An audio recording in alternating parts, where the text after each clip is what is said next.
Bienvenue dans cette nouvelle édition du Morning News. Au sommaire, l'UDP, le Parti démocratique unifié, grand vainqueur des élections législatives en Gambie. La formation du président Adama Barrow remporte la majorité absolue. Il s'agissait du premier scrutin depuis le départ de l'ancien chef d'État Yahya Jammeh. Le président sud-africain Jacob Zuma visé par une motion de censure. Le texte a été déposé par le principal parti de l'opposition, l'Alliance démocratique. Le vote est fixé au 18 avril prochain. Et le Bénin fait le bilan des réformes économiques lancées par le président Patrice Talon pendant sa première année de mandat. Des réformes pour soutenir la croissance, mais qui ne font pas l'unanimité au sein de l'opinion publique. Le président gambien Adama Barrow va donc disposer d'une solide majorité à l'Assemblée nationale. Son parti, l'UDP, le Parti démocratique unifié, a remporté les élections législatives du 6 avril. La formation obtient 31 sièges sur 53. Une large victoire donc pour le camp du chef de l'État, Clément Joël-Souala.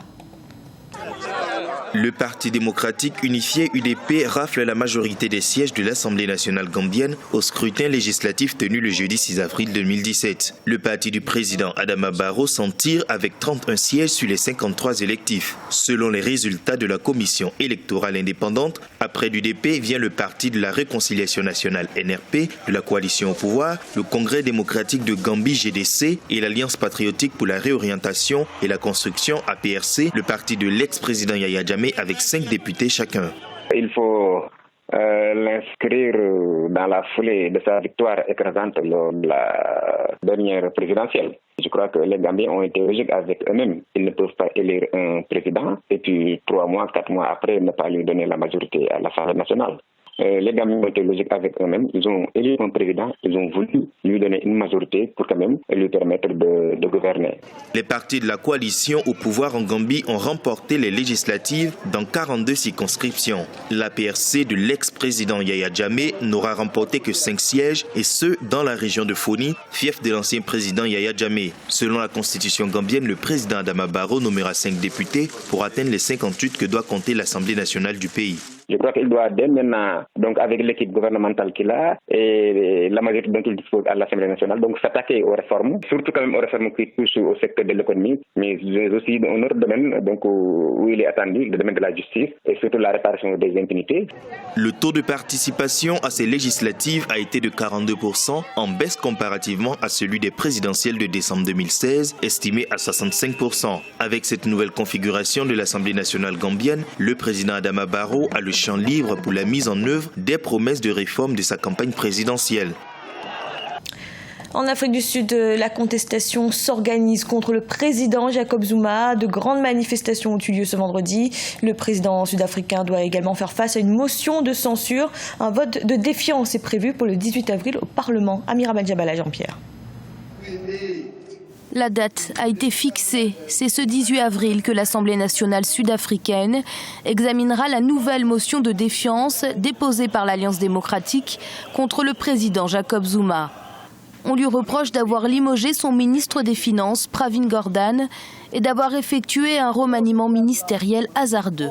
J'ai dit au président que je n'étais pas d'accord avec lui. Un certain nombre d'autres collègues et de camarades ne sont pas satisfaits de cette situation, particulièrement du renvoi du ministre des Finances qui servait le pays avec honneur et excellence.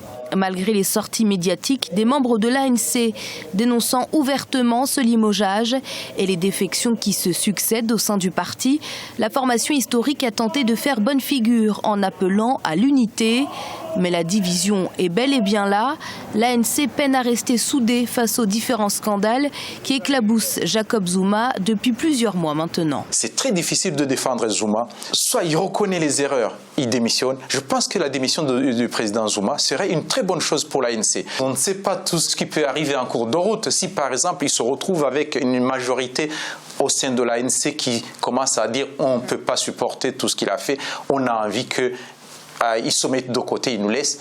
Il ne peut pas continuer sans avoir la majorité. Pour l'heure, l'ANC tente tant bien que mal de se préparer pour les élections générales de 2019. La formation doit ainsi désigner un nouveau chef qui le représentera lors de la présidentielle. Et deux camps s'affrontent, les pro-Zuma, soutiens de Nkosazana Dlamini Zuma, et les partisans de l'actuel vice-président de l'ANC, Cyril Ramaphosa. Et les autorités de Pretoria étaient entendues ce vendredi par les juges de la Cour pénale internationale pour avoir refusé d'arrêter sur leur sol en 2015 le président soudanais Omar el-Béchir, poursuivi pour génocide.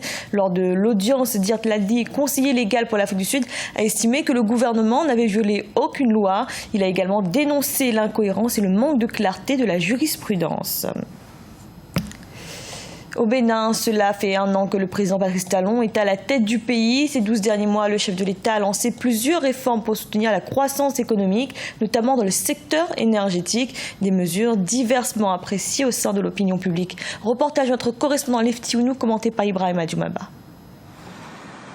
L'état des lieux de l'économie béninoise alimente les débats après 1 an de gestion du pouvoir par le président Patrice Talon. En effet, dès l'entame de son mandat, le président de la République a focalisé son plan d'action économique sur le secteur énergétique.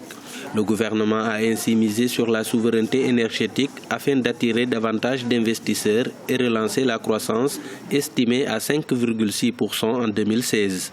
Cette réforme opérée a reçu un écho favorable auprès des opérateurs économiques et des populations. L'énergie représente ici environ 80% de la matière première qui permet donc à ces PME et PMI de fonctionner.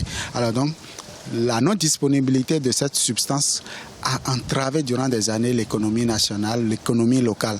Alors quand ils sont venus, on a vu quand même si la facture a été un peu salée, la production donc de cette énergie, on a senti une certaine disponibilité. L'autre chose qu'il faut aussi mettre à l'actif du gouvernement, c'est que quand ils sont venus, ils ont compris la nécessité d'aller s'endetter pour pouvoir asseoir une politique cohérente au niveau donc de la relance d'un certain nombre de projets. Lors de son investiture le 6 avril 2016, le chef de l'État béninois avait cité des réformes politiques, la restructuration de l'économie et la reconstitution du tissu social comme étant des urgences. Sur le plan économique, ce régime a à son compte un programme d'action du gouvernement de près de 10 000 milliards de francs CFA pour 5 ans. Mais pour des acteurs sociaux et des responsables des formations politiques, ce bilan reste mitigé. C'est un secret de polichinelle que le bilan est catastrophique. L'économie béninoise n'existe plus. Les opérateurs économiques nationaux et étrangers sont traqués. Vous avez la pression fiscale, vous avez les redressements fiscaux. L'économie est détruite et ce n'est que pour servir le seul président Patrice Talon. Il a privatisé tout le pays. Il nous privatise nous-mêmes.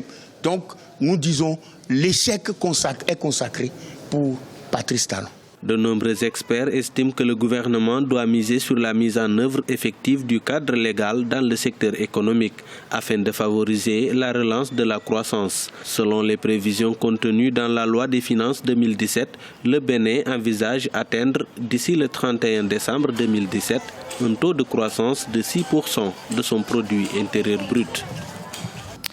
Au Nigeria, le président Muhammadu Buhari a procédé ce mercredi 5 avril au lancement de la stratégie de relance économique du gouvernement fédéral, constituée d'une batterie de mesures prioritaires et stratégiques. Cette feuille de route attendue depuis plusieurs mois vise à sortir le pays de la récession. Amira Beljabala, Jean-Pierre.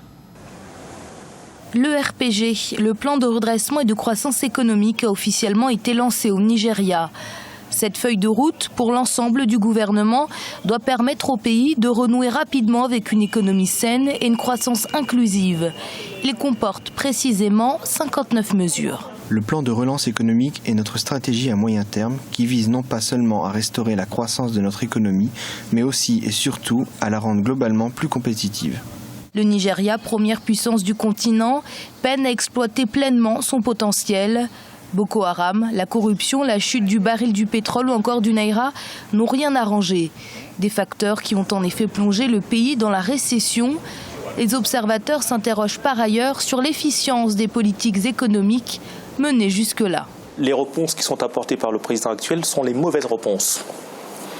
L'une des bases essentielles de l'économie, de la simulation de l'économie, de la relance de l'économie, tourne autour d'un pôle qui s'appelle l'aménagement du territoire ou des territoires pour l'organisation de l'action collective publique. Donc, la vraie question qu'on doit se poser, c'est comment faire en sorte que l'activité puisse exister dans les différents territoires, parce que c'est quand même, il faut le dire, c'est un État fédéral, on ne parle que de 2 villes, Abuja et Lagos. Le RPG sonne comme la dernière chance du Nigeria. 12 mesures prioritaires ont été identifiées. Parmi elles, l'assainissement du secteur industriel, la réorientation des fonds vers des programmes à fort impact social et le développement des infrastructures. Ce journal a été réalisé par l'ensemble de la rédaction. Merci de l'avoir suivi. Retrouvez dans un instant une nouvelle édition de l'information.